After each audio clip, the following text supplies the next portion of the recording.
से 4 एरो निकलेगा। एक में लिखिएगा क्रोनोलॉजिकल, एक में लिखिएगा क्रोनोलॉजिकल, दूसरे में ज्योग्राफिकल,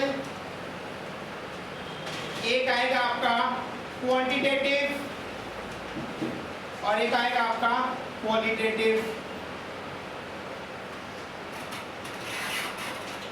इसको अपने टाइम सीरीज भी बोलते हैं, इसको अपने स्पैटियल सीरीज भी बोलते हैं।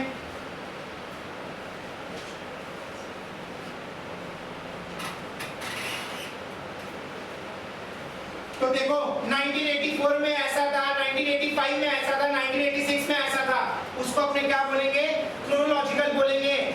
ईस्ट में इतने लोग पढ़ते हैं, वेस्ट में इतने लोग पढ़ते हैं, एरिया वाइज ना, तो ज्योग्राफिकल बोलेंगे। क्वालिटेटिव मतलब nationality of a person, colour of a flower, इसको क्या बोलते हैं? क्वालिटेटिव मतलब खाली कैरेक्टरिस्टिक्स, एट्रीब्यूट्स, नीचे लिखो एट्रीब्यूट्स, इसके नीचे लिखो एट्रीब्यूट्स। एग्जांपल भी लिख लो, nationality of a person, qualitative के नीचे लिखे, क्वालिटेटिव के नीचे लिखे attributes,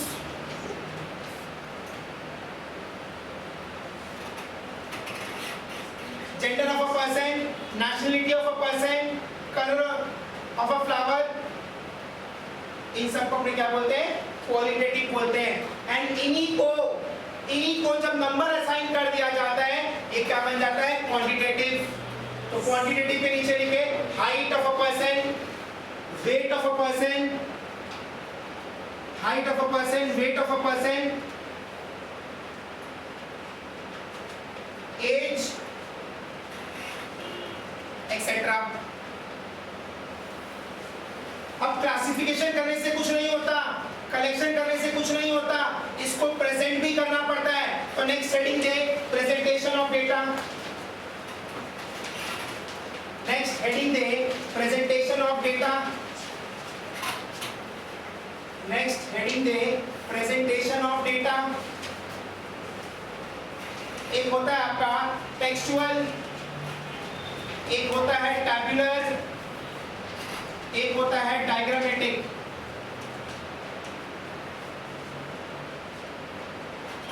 textual, tabular, diagrammatic. Textual के नीचे लिखे paragraphic form, paragraphic form,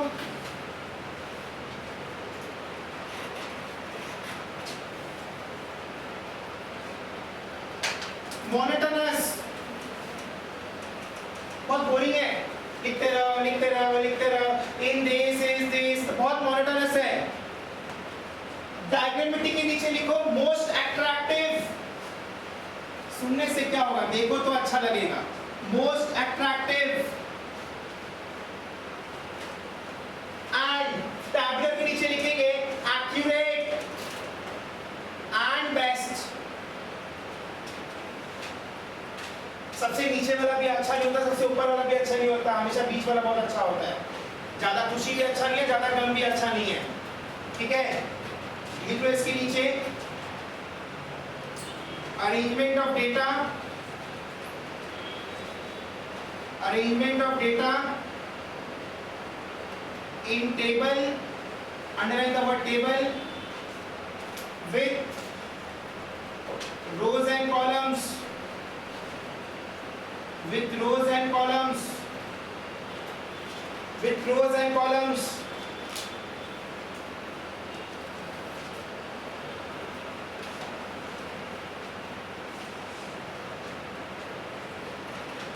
note पर लिखो, a table has 5 parts, a table has 5 parts. सबसे पहला होता है बॉक्स हेड, सबसे पहला होता है box head. A table has 5 parts. Box head में सब कुछ रहता है, टेबल का नाम, टाइटल, वो सब रहता है। दूसरा स्टब, टब नहीं बोले, स्टब बोले, STUB, ब्रैकेट में लेफ्ट पार्ट डिस्क्राइबिंग रोज, लेफ्ट पार्ट डिस्क्राइबिंग रोज, उसके बाद लिखेंगे caption, upper part describing columns, upper part describing columns, उसके बाद बॉडी, जहां पर अपने नंबर फिट करेंगे, इस साल में इतना हुआ, इस कॉलेज में इतना, उस हिसाब से body of the table, directly क्लो, data are written here, data are written here, data are written here, last में फुटनोट, भाई कहां से लिए हो डेटा बता दो, फुटनोट, ठीक है। लिखो इसमें any explanation regarding the terms, any explanation regarding the terms of the table, of the table is shown in footnote, is shown in footnote। जहां बॉक्स से टिके वहां लिख लो यूनिट्स ऑफ मेजरमेंट भी इसमें आता है, यूनिट्स ऑफ मेजरमेंट भी इसमें आता है, बॉक्स हेड में जहां टाइटल लिखते हैं अपने, यूनिट्स ऑफ मेजरमेंट भी इसमें आता है, ठीक है। तो एक बार देखो ये जो भी पढ़े हैं 2 मिनट का था सर, कैसे स्टैटिस्टिक्स, क्या तुम्हारा औकात, Latin word status, football match, German word statistic, French word statistic, queue barbecue and Italian word statista pasta, फिर सिंगुलर प्लूरल, प्लूरल में खाली कलेक्शन ऑफ डेटा, सिंगुलर में copy, CAPI collection, analysing, presentation and interpretation. उसके बाद collection 2 type से होता है, primary secondary, primary में खाली क्या आएगा फर्स्ट टाइम, सेकेंडरी में डेराइव, 4 मेथड, पहला वाला का 3, नेचुरल कैलामिटी के लिए क्या होता है पर्सनल, रेल एक्सीडेंट के लिए इनडायरेक्ट, फिर आपका लास्ट वाला क्या है telephone, it is quickest and non expensive, widest area, mailed questionnaire, maximum non response, mailed questionnaire, observation is the best, and last वाला क्या था question field and send by enumerators. 4 type का classification है, chronological मतलब time wise, geographical, area wise, qualitative में क्या था खाली कैरेक्टरिस्टिक्स, क्वांटिटेटिव में कैरेक्टरिस्टिक्स को जब नंबर असाइन करते हैं वो क्या बन जाता है क्वांटिटेटिव। उसके बाद क्या आती है presentation, textual, tabular and diagrammatic. अब डायग्राम के नीचे लिखो number 1 line diagram, number 2 bar diagram, number 3 pie chart, number 1 line diagram, number 2 bar diagram, number 3 pie chart. Bar जो डायग्राम है, अरे आप लोग कौन सा वाला बार समझ रहे हैं, बार डायग्राम मैं समझा रहा हूं, देखो ये रहेगा, इसको बार बोलते हैं, इसको भी बार बोलते हैं, तो लिख लो वहां पर नंबर बार डायग्राम में number A horizontal, number B vertical, number A horizontal, number B vertical. Pie chart में लिखो, पाई चार्ट में लिखो it is represented by a circle, it is represented by a circle,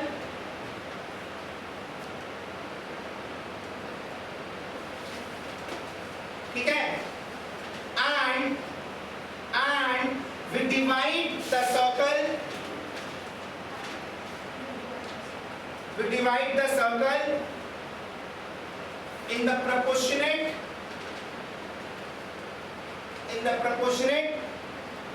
degree as calculated below, as calculated below. Value by total value into 360 degree. कैसे निकालते हैं pie chart में degree? Value by total value into 360 degree, value by total value into 360 degree, ठीक है। तो मान लीजिए आपको दिया हुआ रहेगा A B C D 10 20 30 40, total करिए 100 आ रहा है, अब डिग्री निकालना होगा आपको, डिग्री निकालना आपको तो कैसे निकालेंगे, 10/100 into 360 दैट इज 36 डिग्री। फिर नेक्स्ट वाला वैसे करेंगे तो 72 डिग्री, फिर 108 डिग्री, फिर 144 डिग्री, टोटल हमेशा क्या आ जाएगा 360 डिग्री। सीपीटी में सर्कल बनाने नहीं बोलेगा, इसलिए खाली डिग्री का कैलकुलेशन करके जाओ, ठीक है। अब आप लोग हेडिंग दीजिए सीरीज। अगला 5 मिनट में बहुत इंपॉर्टेंट चीज डिस्कशन होने वाला है। हेडिंग दीजिए सीरीज।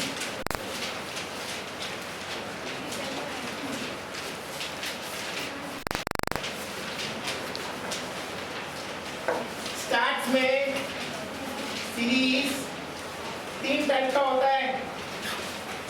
एक होता है सिंपल सीरीज, एक होता है डिस्क्रीट सीरीज, एक होता है group series. Simple, discrete, group. Simple के नीचे लिखिए only variable is given, only variable is given. Discrete के नीचे लिखे वेरिएबल विथ फ्रीक्वेंसी, और ग्रुप से 2 एरो निकाले, एक में लिखे एक्सक्लूसिव सीरीज और दूसरा में लिखे इंक्लूसिव सीरीज। एक्सक्लूसिव में कॉलम बनाइए क्लास इंटरवल फ्रीक्वेंसी, यहां दिया रहेगा 0 से 10, 10 से 20, 20 से 30, और यहां दिया रहेगा 1 से 10, 11 से 20, 21 से 30।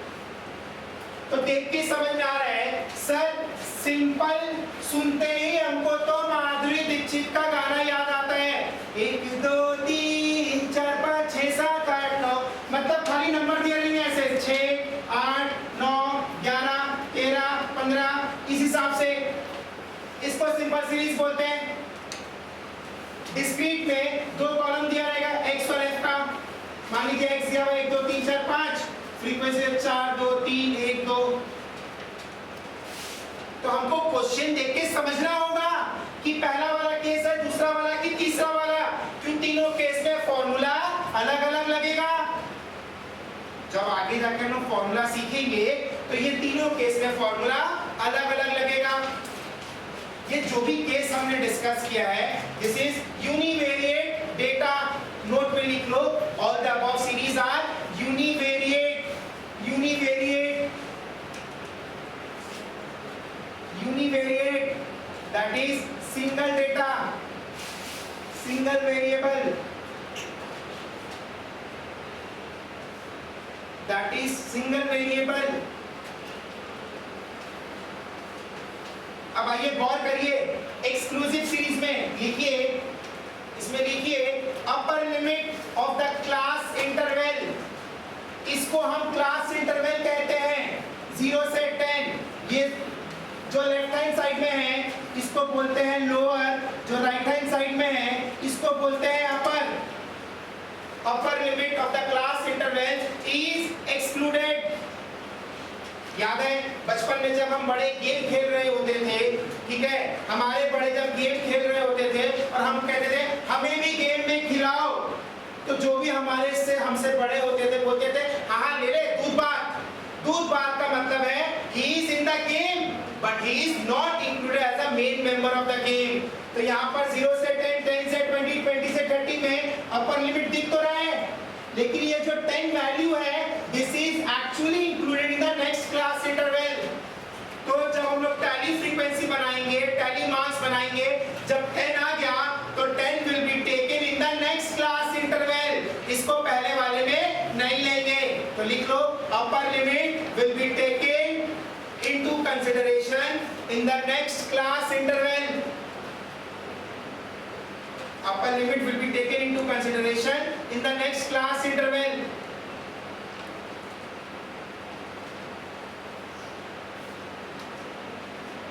ठीक है, वैसे आ जाइए इंक्लूसिव में, देखिए जहां से खत्म हो रहा है वहां से शुरू नहीं हो रहा है। इसका मतलब इसमें बोथ द लिमिट्स, यहां पर तो एक्सक्लूडेड था इसलिए नाम क्या पड़ गया पड़ गया इंक्लूसिव। नाम से समझ में आ रहा है सर, जब हम लोग कैलकुलेशन करेंगे फ्रीक्वेंसी का तो 10 को फर्स्ट वाले में ही लेंगे इंक्लूसिव में। तो इंक्लूसिव में लिखो, तो इंक्लूसिव में लिखो lower limit and upper limit दोनों आएगा, lower limit and upper limit दोनों आएगा। एक्सक्लूसिव सीरीज का दूसरा नाम है कंटिन्यूअस सीरीज या ओवरलैपिंग सीरीज। एक्सक्लूसिव सीरीज का दूसरा नाम है कंटिन्यूअस सीरीज। देखो एक के ऊपर चढ़ रहा है, 10 खत्म हुआ फिर 10, 20 खत्म हुआ फिर 20।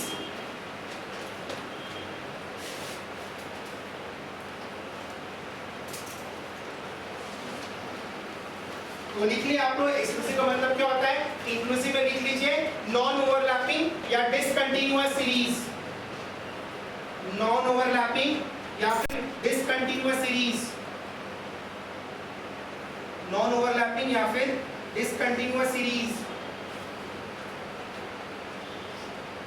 नॉन ओवरलैपिंग या फिर डिसकंटिन्यूअस सीरीज लिख लिया। अब देखिए ऐसे आप लोग लिखिए 0 से 10, ये 0 से 10 लिखिए, 0 के नीचे लिखिए लोअर लिमिट, 10 के नीचे upper limit. Mid value of class interval is called class mark, mid value of class interval is called class mark.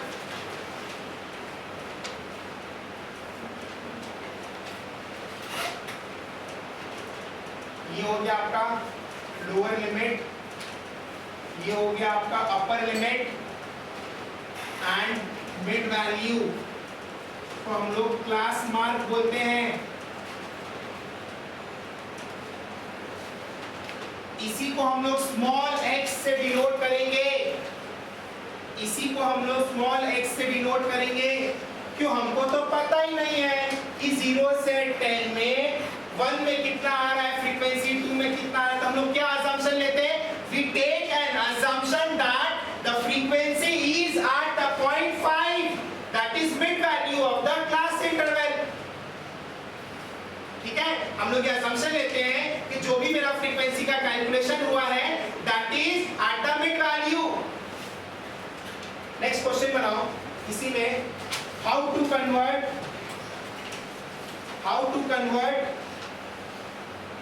convert inclusive series into exclusive series, how to convert inclusive series into exclusive series।